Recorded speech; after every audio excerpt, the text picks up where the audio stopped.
The famous internet singer Christina Grimmie took YouTube by storm in the early 2010s, not only due to her talented singing, but by her welcoming, positive personality shared with all of her fans. Yet, Christina's heart of gold was taken advantage of by a malicious, obsessive fan. From posting covers on YouTube, her uprise was inevitable, as even her first few uploads garnered thousands of views with uplifting comments supporting her passion for music. The rising pop star was faced with both compliments and insults towards her voice, but despite that, she persevered to become a beloved figure by other YouTubers and mainstream musicians, and even formed close friendships with popular celebrities. On June 10, 2016, Christina posted a video inviting all of her fans in the local area of Orlando, Florida to come watch her perform with the band Before You Exit. However, from this post, she unknowingly gave her whereabouts to her obsessive fan and soon-to-be killer. Kevin Loibl was at the time a 27-year-old man with incredibly unhealthy love towards Christina ever since stumbling upon her on YouTube. But it started to get uncomfortable, as Kevin even changed everything about himself in order to impress Christina if they ever met, lost weight, had eye and hair surgery, and became a devout Christian, as he claimed that she showed him the way. His dreams of seeing her became closer once he saw her post inviting all of her fans to the Plaza Live. During the recordings of Christina's performances, the camera pans around the crowd to highlight her loving fans, but once paused, you can pinpoint the exact location of where Kevin was standing, admiring Christina from afar. Once the show was over, Christina put up a stand to meet her fans, sign autographs, and take photos to show how appreciative she was from all her support. As I said before, her golden heart was taken advantage of. As she approached him with open arms, Kevin took out his firearm and shot Christina 3 times at point blank. Christina's brother, Marcus, only saw her fall to the ground before managing to tackle Kevin to the floor. As the two began to wrestle, Kevin managed to break free before pulling another gun and fatally shooting himself. Taken and rushed to the hospital in critical condition, Christina was pronounced dead due to her severe injuries. The situation changed the security measures for internet stars globally, and even led to other influencers cancelling all their meet and greets due to the fear and anxiety of what may happen again. After being gone for over 7 years, Christina has still been supported by all of her long-term fans, friends, and family on social media, and it looks like it's not gonna stop anytime soon. One of the most famous female streamers, Sweet Anita, has grown exponentially on the site due to her vibrant personality and moments occurring during her struggles with Tourette's. And despite her controversies, I wouldn't even think that those caused much of a problem compared to her IRL deranged stalker. Anita had to cancel one of her streams back in 2019 as a result of a stalker being detained by the police, and that she had to stay overnight giving a statement and evidence to the station, claiming that he spent hours outside of her house, even sleeping there, and managed to assault her. Anita later came back from the station with outrageous news. Despite being caught, detained, found with a weapon, a witness statement of the assault, and his own confession of harassing her, the stalker was released with a simple warning, and only turned into a shit show as Anita found out that he permanently moved to a place that was only 4 minutes away from her. She began just to give no more attention to her deranged stalker and continued on with her day-to-day life. But only up until one day when the stalker finally managed to find Anita and followed her as she left her house to shop. Anita told the stalker to stop following, yet he still continued, causing 2 shopkeepers to restrain him from getting any closer. With enough evidence now, the police was able to put him into arrest and placed in jail overnight. A restraining order was filed and was now legally not allowed to enter the town entirely, allowing Anita to finally feel safe once again. But of course, due to being so obsessive with Anita, he did not honor it. The stalker still continued with his twisted behavior and threatened to harm her. I'll kill you soon. Not with the cheap knife I had last time. No, I'm gonna bring something special for you. Even though the police knew about the situation, they basically did fuck all, possibly believing that the stalker wouldn't do anything since he was already banned from the town. The police just advised Anita to lock all the doors and that nothing could be done unless the stalker actually harmed her. The threats only continued, as the next message was, When I'll go to your house next time, you're going to die. Then your buns, and then your mom. She had to take it into her own hands by talking about the situation to other streamers, YouTubers, and news outlets by the situation. And even with all the internet support, there are still ignorant individuals who question why she didn't do certain things. Why didn't you buy a gun? Why didn't you get Provide security specific details? What Just leave the stalker already. Just stop mentioning it and it'll go away. Just bring a weapon to get a pet animal to protect you. Stop whining about it. And all of the bullshit and not providing any help at all and just providing stress. Ever since, Anita still continues to stream to her audience and also has taken every chance she gets to inform and spread awareness about the dangers of stalking. The life of the nurse, Cindy James, was brutally cut short in Vancouver in 1989 as she was found dead in an abandoned house's yard, hands and feet tied behind her back. But how and why was this done to her? Well, after her divorce in 1982, Cindy began reporting that she had been given terrifying notes on her doorsteps, her porch light smashed, phones line cut, believing that a person was prowling around the house, and received multiple life-threatening phone calls for the next 7 months.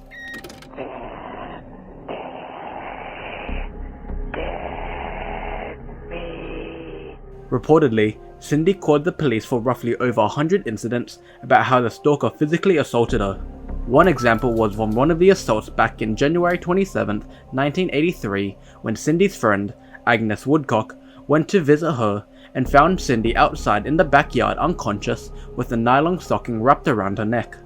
Cindy claimed that she was attacked while walking to her garage to her friend, but the police did nothing due to the lack of evidence from the stalker. The attack still continued, such as being found unconscious with a knife through her hand and being found barely conscious in a ditch with cuts, bruises, and another nylon string tied around her neck. There were even more occasions from the stalker, and from the negative toll it took upon Cindy, it caused her to be in a psychiatric hospital. But this situation sadly ended when Cindy was missing for roughly 2 weeks. And as I stated in the beginning, her lifeless body was found. People were unable to determine whether her cause of death was from a suicide, homicide, or accidental, thus being ruled as an unknown event. But I absolutely think that's bullshit because the autopsy also states that the body was already decomposing when they found her, meaning that the body had to die probably the day she was missing. I'm leaning towards being murdered by her stalker as for the phone, notes, and physical injuries from the perpetrator. It was actually so shocking to first hear this news of this tragedy, and I can't believe how badly this case was mishandled by the police. Hopefully, Cindy is now resting peacefully. ImJasminee was quite a well-known IRL streamer who loved going on adventures to all countries and sharing the experience with her viewers on Twitch. However, as I said, Jasminee was a streamer as she retired 2 years ago as a result of too many uncomfortable situations with men stalking her and even leading to unwanted sexual acts. There were a few instances of the situations that have occurred on stream, such as this creepy man trying to grope her boobs and smiling throughout the clip, and the same thing from this beanie fuckwit over here. But for now, I want to focus and highlight her experience with these 2 men. During her stream at the beach in Osaka, Japan, 2 men tried to come up and talk to her, to be honest, the overall intention of trying to pipe. To what the man thought in the eyes was a casual conversation, the chat and Jasminee believed that it was becoming extremely uncomfortable. But her Jasminee showed her disinterest, the men still continued their behaviour and began to harass her even more, even offering to her, I bet, a once in a lifetime opportunity. Make love. Yeah, okay, you know? You wanna make love for one night? With sexy girl. The man still tried to play it off as a joke, but still falls flat on his ass after asking if she wanted to fuck was funny. But what tipped it over the iceberg was during the conversation, she forgot their names, which caused the man to slap her chest. First name either. Hey, don't do that. Don't do that. Don't do that. Don't touch me. No, don't hit me. Don't hit me. After that, the men stayed for a while being fucking weirdos until they left and Jasminee could finally calm down from that situation.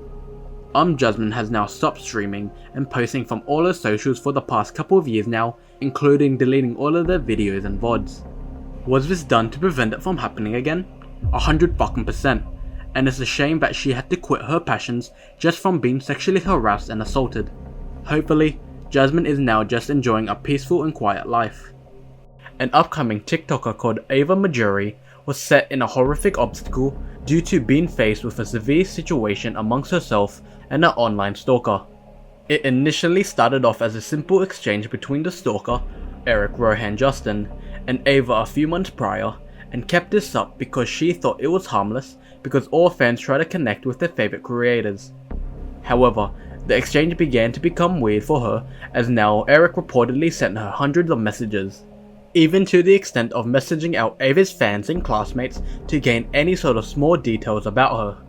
Ava then sold him 2 to 3 photos of her smiling, believing that the problem was behind her now, but that was only just putting more fuel to the fire.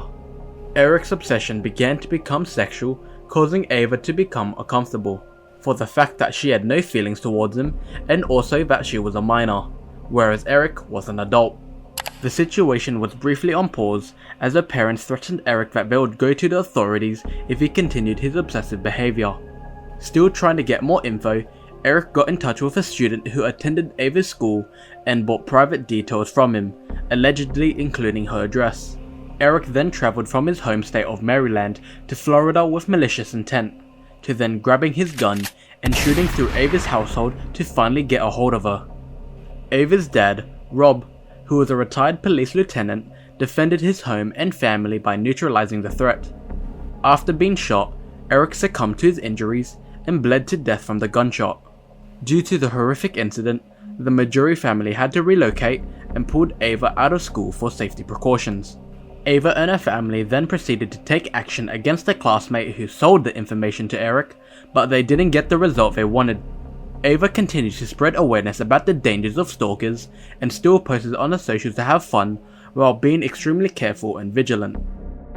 The 23-year-old just chatting and gaming streamer, JadeyAnh, commonly spent her time chatting to her fellow peers and fans on Twitch while gaining hundreds of thousands of followers on all of her platforms. And during her growth, it sadly created unwanted attention from online creeps, which evolved into scary situations. There was a weird event on one of her streams where one of the stalkers was able to find her address and then order 25 pizzas to her house. I don't know if you knew I have a stalker, and that person keeps ordering food for me. And here, this is now the 3rd time. Officially, please stop doing that. It wasn't 100% proven, but she revealed that her neighbours is a follower of her content and has even opened her packages. However, what makes this situation scarier is that it might be possibly 2 different people who know her address now. First, my neighbor, who also happens to be a follower, who opens my packages. Now a person who keeps ordering food to my place, and I'm fully aware that those are 2 different people. Only leaving to become more visibly distraught and shaken by the situation. There was another horrific circumstance where Jade was streaming and was then called by her dad. However, only to find out that one of her stalkers got the number. And it became more fucked as he started to claim that if she didn't do this certain action, he will kill her dad. This continued on for 5 more minutes, and after she denied it, the stalker claimed to have killed her dad. Her Twitch mod was luckily able to get in contact with her uncle, who then notified her that her dad was fine and asleep when all of this occurred. Jade then quickly hung up and then called the police about the stalker. Jade has moved on past the incident, seemingly still continues to stream on Twitch to her fans, and to my knowledge, hasn't dealt with any stalkers since. So I'm glad she was able to continue her dream job. The list of stalker incidents is countless, and possibly millions are still ongoing. For instance, my favourite Twitch streamer creator had a situation with a female viewer where she sent him constant nudes of herself almost or even daily on Instagram, with the addition of saying sexual things about what she would like him to do to her. Brooke AB created a twit longer of her stalking experience and explained how she was targeted by online stalkers who have been making violent threats not only to her, but her family as well. And here is one of these threats. A stalker threatened her life cause she sometimes talks and goes out sometimes without her boyfriend. Amaranth had a stalker who travelled from Europe to Texas and patiently camped out in a hotel where he could wait for her to get her stuff from a PO box, but luckily he was taken care of. All of these tragedies caused nothing but agony for the victims and their loved ones, and hopefully all of these fuckers will get what's coming for them.